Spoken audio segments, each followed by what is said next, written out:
बच्चों एक खबर आपने पढ़ी होगी आज, थोड़ी सी चिंताजनक भी है और थोड़ी सी क्लैरिटी भी ये दे रही है। जैसे 6 माह में 60,000 युवाओं को नौकरी देने की तैयारी तेज। ये जो है यूपी में ये खबर वायरल है और इसमें जो पूरी सेंट्रिक है ये खबर उत्तर प्रदेश शिक्षा सेवा चयन आयोग के लिए है और यूपी लोक सेवा आयोग के लिए है। उसमें भी वो वैकेंसीज अधिकतर हैं कि जो टीचिंग से संबंधित हैं।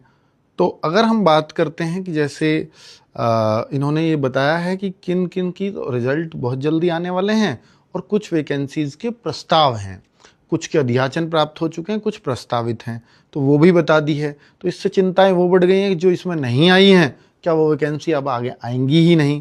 तो थोड़ा सा मैं आपको बता देता हूँ। जैसे इन्होंने बताया है इसमें कि खंड शिक्षा अधिकारी के 238 पदों के विज्ञापन प्रक्रिया में हैं और टीजीटी पीजीटी की जैसे इन्होंने बोला है कि 21,252 पदों का अध्याचन अपलोड हो चुका है, सितंबर में विज्ञापन संभावित है।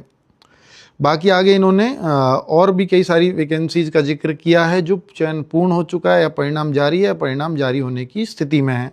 दूसरा इन्होंने बोला है कि नगर क्षेत्र के लिए करीब 11,000 पदों का अध्याचन अपलोड किया जा चुका है बेसिक शिक्षा परिषद के लिए। तो ऐसे असिस्टेंट प्रोफेसर 2026 करीब 2,000 पदों का अध्याचन अपलोड, जो 2107 पदों की बात है। तो ये पदों के बारे में बताया है कि ये जल्दी आने वाले हैं।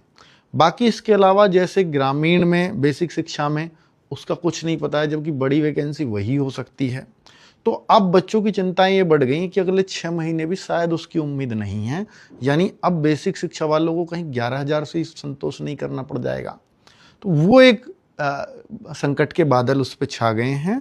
बाकी टीजीटी पीजीटी की वैकेंसी इन्होंने क्लियर कर दी है, सितंबर में आ जाएगा विज्ञापन, क्योंकि अध्याचन उसका अपलोड हो चुका है। और असिस्टेंट प्रोफेसर पे कुछ थोड़ी बहुत दिक्कतें चल रही थी, तो वो भी अब शायद सॉर्ट आउट हैं। तो ये भी कह रहे हैं कि इसका भी अध्याचन अपलोड वगैरह हो चुका है, फाइनली नोटिफिकेशन निकालना है बस। चलिए देखते हैं कि कब तक आ पाता है। तो ये फिलहाल एक खबर थी जो आप तक पहुंचनी जरूरी थी। Thank you.